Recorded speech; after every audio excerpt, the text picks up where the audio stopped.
Hello students, मैं जया जैन और मेरे YouTube channel lecture by Jaya में आप लोगों का स्वागत। शिक्षा विभाग द्वारा जारी किए गए अर्थशास्त्र कक्षा 12 के डी सेट का पूरा सॉल्यूशन इस वीडियो में आप लोगों को मिलेगा। फ्रेंड्स, आप लोगों की डिमांड पर मैंने कक्षा 12वीं अर्थशास्त्र के डी सेट के सारे उत्तर इस वीडियो में दिए हैं। इस वीडियो को जूम कर करके आप सारे उत्तर सुन सकते हो, लिख सकते हो, याद कर सकते हो। बहुत ही कम समय में ज़्यादा तैयारी का फार्मूला लेकर मैं आपके सामने हाजिर हूँ। ज़्यादा भूमिका न बनाते हुए मैं सीधा वीडियो शुरू करती हूँ। प्रश्न नंबर 1, निम्न में से किस अर्थव्यवस्था में निजी और सार्वजनिक क्षेत्र का सह अस्तित्व होता है? इसका उत्तर है स। मिश्रित अर्थव्यवस्था में सार्वजनिक क्षेत्र और निजी क्षेत्र दोनों का अस्तित्व होता है। अगला प्रश्न, उपभोग की अंतिम इकाई से प्राप्त होने वाली उपयोगिता को क्या कहा जाता है? तो इसका उत्तर है अ, सीमांत उपयोगिता। औसत स्थिर लागत उत्पादन बढ़ाने पर बढ़ती है। पूर्ति में कमी के निम्नलिखित में से कौन से कारण हैं? तो इसके उपयुक्त सभी कारण हैं। उत्पादन लागत में वृद्धि, उद्योगों में फर्मों की संख्या में कमी और स्थानापन्न वस्तुओं की कीमतों में वृद्धि, इन सभी के कारण पूर्ति में कमी होती है। अगला प्रश्न है, समूह की बनावट पर ध्यान न देना किस अर्थव्यवस्था की प्रमुख समस्या है? तो समष्टि अर्थशास्त्र में समूह की बनावट पर ध्यान नहीं दिया जाता है। अगला प्रश्न, राष्ट्रीय आय एक माप है, कुल उत्पादन की गणना करने के बाद प्राप्त होती है। राष्ट्रीय आय की गणना करने के लिए 3 विधियां बताई गई है, आय गणना विधि, उत्पादन गणना विधि और व्यय गणना विधि। तो इसमें ऑप्शन दिया है देश के कुल उत्पाद की, तो इसका उत्तर आ वाला सही होगा। अगला, उपभोग फलन का फलनात्मक संबंध है, इसका उत्तर बी वाला सही है, आय एवं उपभोग का। रिक्त स्थानों की पूर्ति कीजिए। नंबर 1, आय में वृद्धि होने से कुछ वस्तुओं की मांग घट जाती है और कुछ वस्तुओं की मांग बढ़ जाती है। यहाँ पर घट और बढ़ अंडरलाइन करना है। नंबर 2, यदि निकट प्रतिस्थानापन्न वस्तु आसानी से उपलब्ध नहीं होती है तो उस वस्तु की मांग बेलोचदार होगी। नंबर 3, औसत लागत तथा सीमांत लागत दोनों ही लागत कुल लागत से ज्ञात की जाती है। नंबर 4, पूर्ण प्रतियोगिता एक काल्पनिक स्थिति है। मार्केट में पूर्ण प्रतियोगिता नहीं पाई जा सकती है, यह काल्पनिक व्यवस्था होती है। मुद्रास्फीति अर्थव्यवस्था की वह दशा है जिसमें मुद्रा का मूल्य घटता है तथा वस्तुओं का मूल्य बढ़ता है। नंबर 6, प्रभावी मांग का विचार कीन्स ने प्रस्तुत किया था। आप लोग इसको देखकर नोट कर लेंगे। प्रश्न नंबर 3, निम्नलिखित की सही जोड़ियां बनाइए। तटस्थता वक्र एक दूसरे को नहीं काटते हैं। तटस्थ वक्र की विशेषताएं होती है कि एक दूसरे को नहीं काटते हैं, बाएं से दाएं नीचे को गिरते हैं। मूल्य एवं मांग में विपरीत संबंध होता है। सामान्य मूल्य बराबर होता है औसत लागत के। वस्तु की पूर्ति का संबंध किससे होता है? वस्तु की लागत से। आधिक्य बजट व्यय का आय से अधिक होना। प्रतिभूति विनिमय दर, इसको स्टॉक एक्सचेंज शेयर से मैच करेंगे। प्रश्न नंबर 4, निम्नलिखित प्रश्नों के उत्तर एक शब्द में दीजिए। नंबर 1, बजट रेखा का दूसरा नाम क्या है?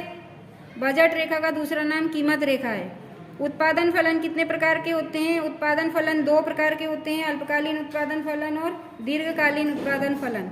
कौन सी आय आर्थिक विकास की सूचक होती है? राष्ट्रीय आय आर्थिक विकास की सूचक होती है। जितनी ज़्यादा राष्ट्रीय आय होगी उस देश का आर्थिक कल्याण उतना ज़्यादा होगा।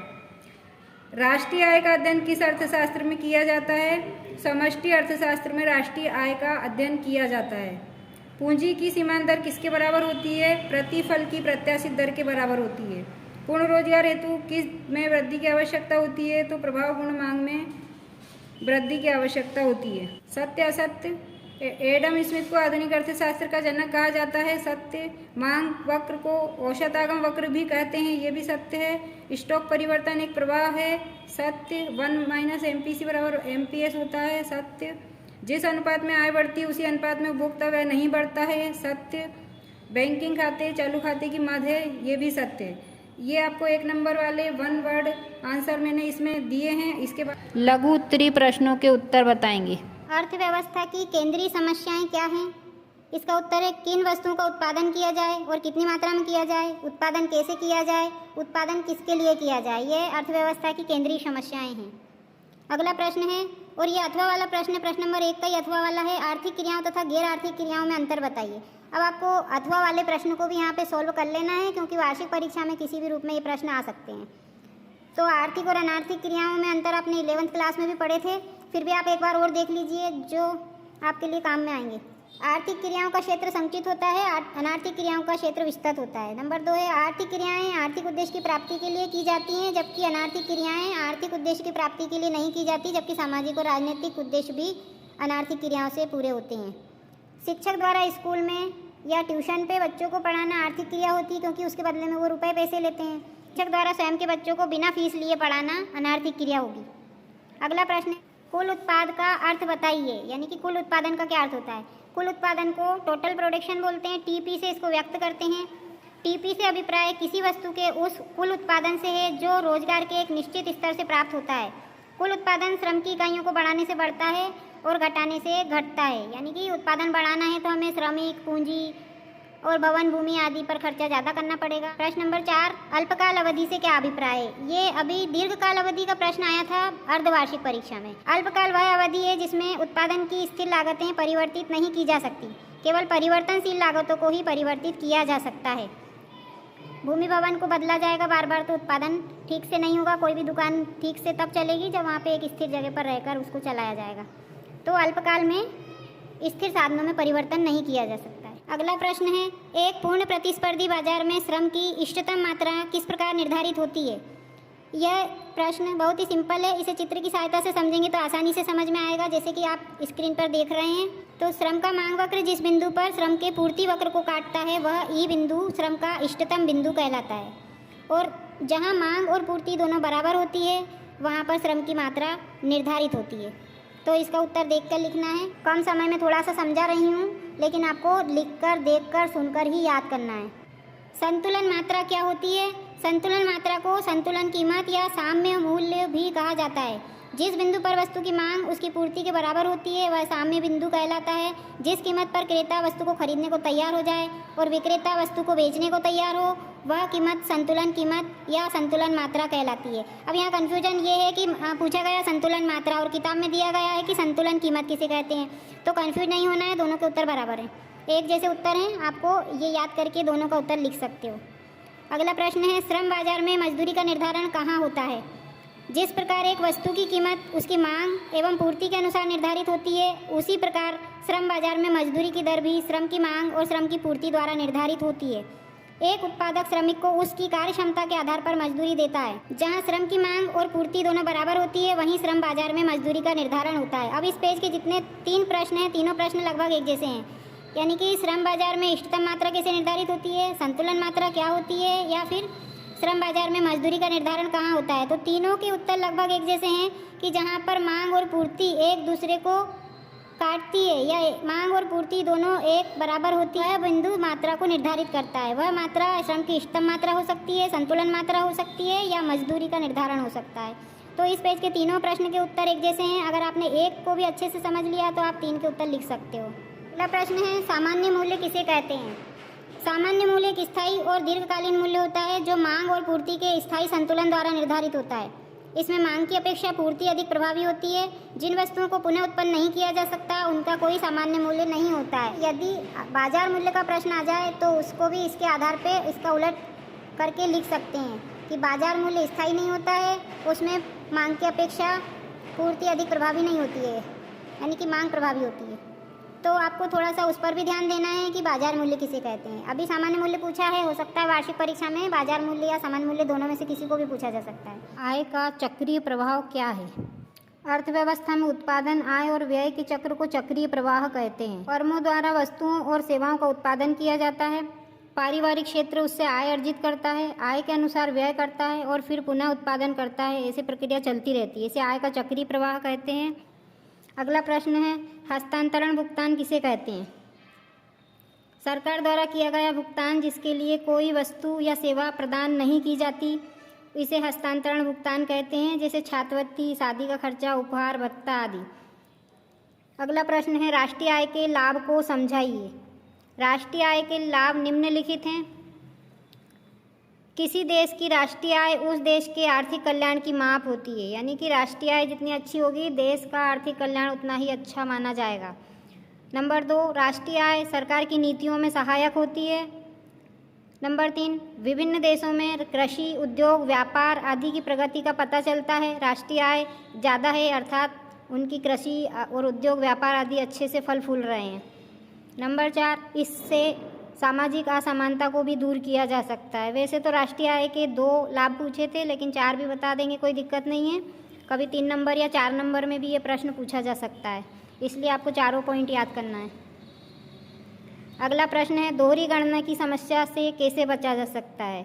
तो दोहरी गणना, इसके नाम से पता चल रहा है, दोहरी गणना यानी कि 2 बार गणना। जब राष्ट्रीय आय की गणना की जाती है तो सबसे बड़ी कठिनाई ये होती है कि किन्हीं वस्तुओं की 2 बार गणना हो जाती है। जैसे कि कृषि क्षेत्र में जो फसल उत्पादित होती है उसकी गणना हो जाती है, उससे राष्ट्रीय आय का अनुमान लगा लिया जाता है। फिर उससे उत्पादित वस्तुओं से भी राष्ट्रीय आय की गणना हो जाती है। इस तरह से राष्ट्रीय आय तो बढ़ती हुई दिखाई देती है, लेकिन हकीकत कुछ और होती है। तो इसका उत्तर आपको इसमें देखकर जैसा है वैसा लिखना है, याद करना है। दोहरी गणना से बचने के लिए क्या किया जाना चाहिए पूछा गया है। तो दोहरी गणना से बचने के लिए केवल अंतिम उपभोक्ता वस्तुओं का मूल्य ही काउंट किया जाए, मध्यवर्ती वस्तुओं का मूल्य नहीं। अगला प्रश्न है, नगद कोषानुपात का अर्थ बताइए। नगद कोषानुपात या नगद आरक्षित अनुपात को CRR से व्यक्त करते हैं, कैश रिजर्व रेशियो। यह जमा राशि का वह भाग होता है जो अन्य बैंकों को केंद्रीय बैंक के पास जमा करना पड़ता है। यदि RBI बैंक CRR को घटा देगा तो साख सृजन बढ़ेगी और CRR को बढ़ा देगा तो साख सृजन कम हो जाएगी। अगला प्रश्न है, व्यापारिक बैंकों के कार्य बताइए। व्यापारिक बैंकों का प्रमुख कार्य जनता के अतिरिक्त धन को अपने पास सुरक्षित रखना और समय पर उन्हें वापस देना होता है। दूसरा कार्य है कि बैंक जनता के रुपयों को ब्याज पर ऋण के रूप में भी दे। प्रतिभूतियों का क्रय विक्रय, धन का हस्तांतरण, बैंक लॉकर आदि भी सुविधाएं प्रदान करता है। तो यहाँ पे हम 3 पॉइंट काफ़ी हैं समझने के लिए। अगला प्रश्न है, JB-से का बाजार नियम समझाइए। ये बहुत ही महत्वपूर्ण प्रश्न है, कई बार पूछा जाता है, इसलिए आपको याद करना है। से एक अर्थशास्त्री हुए हैं जिन्होंने कहा था कि पूर्ति अपनी मांग स्वयं उत्पन्न करती है। से के बाजार नियम के अनुसार पूर्ति अपनी मांग स्वयं उत्पन्न करती है, इसलिए सामान्य बेरोजगारी उत्पन्न नहीं होती है। अर्थात जब वस्तु का उत्पादन किया जाता है तो बहुत से लोगों को रोजगार प्राप्त होता है, उससे आय प्राप्त होती है। आय बढ़ने से व्यक्ति उत्पादित वस्तुओं को खरीदता है और यह क्रम चलता रहता है। जब व्यक्ति उत्पादित वस्तुओं को खरीदेगा तो उत्पादन फिर से करना पड़ेगा और उत्पादन फिर से करेंगे तो फिर से लोगों की आय बढ़ेगी और फिर से लोगों को उत्पादित वस्तुओं का उपभोग करने का मौका मिलेगा। इस तरह से बाजार का नियम चलता रहता है। तरलता जाल क्या है? तरलता जाल या तरलता पास वह स्थिति है जिसमें मुद्रा की पूर्ति बढ़ाने पर भी ब्याज दरों में कमी नहीं आती, बल्कि दरें स्थिर ही रहती हैं। पूर्ण रोजगार से क्या आशय है? पूर्ण रोजगार वह स्थिति है जिसमें कार्य करने के इच्छुक और योग्य व्यक्तियों को प्रचलित पारिश्रमिक दर और शर्तों पर रोजगार उपलब्ध कराना। पूर्ण रोजगार का मतलब शून्य बेरोजगारी नहीं होता, क्योंकि कई कारणों से लोग बेरोजगार भी रह जाते हैं। सारे लोगों को रोजगार नहीं मिल पाता है, इसलिए शून्य बेरोजगार नहीं है। प्रत्याशित निवेश और यथार्थ निवेश में अंतर बताइए। प्रत्याशित निवेश एक इच्छित निवेश होता है, जबकि यथार्थ निवेश एक वास्तविक निवेश होता है। निवेशकर्ता किसी उद्देश्य प्राप्ति के लिए संभावना व्यक्त करता है और संभावित निवेश के आधार पर वास्तव में वह निवेश करता है, उसे यथार्थ निवेश कहते हैं। जैसे कि कोई व्यक्ति 200 करोड़ रुपए का निवेश करना चाहता है, ये संभावित निवेश है, प्रस्तावित निवेश है, प्रत्याशित निवेश है, लेकिन वो पूरे 200 करोड़ का निवेश करेगा नहीं करेगा ये जरूरी नहीं है। उसमें से जितना भी वो निवेश करेगा वो यथार्थ निवेश कहलाएगा। न्यून या अभावी मांग के 2 कारण बताइए। निर्यात वस्तुओं की मांग में कमी से न्यून मांग उत्पन्न होती है, पूंजी निर्माण में कमी होने से भी न्यून मांग उत्पन्न होती है, और स्वतंत्र विनियोग में कमी या भुगतान से इसमें घाटे से भी न्यून मांग या अभावी मांग उत्पन्न होती है। 2 कारण पूछे थे, 3 कारण बताइएगा, कोई बात नहीं है। 2 नंबर के उत्तर कंप्लीट कर दिए हैं। 3 और 4 नंबर के प्रश्नों की एक वीडियो अगली बनाई जाएगी। लघु उत्तरी प्रश्नों की 2-2 नंबर वाले प्रश्नों के उत्तर दिए थे मैंने आपको, और अब 3 और 4 नंबर वाले प्रश्नों को डिटेल से समझा। ये वीडियो बहुत लंबा हो रहा है, इसलिए इस वीडियो को यहीं पे ख़त्म करते हैं और अगला वीडियो शीघ्र ही मिलेगा तुम लोगों को। तो बेल आइकन को प्रेस करना, वीडियो को लाइक करना। धन्यवाद।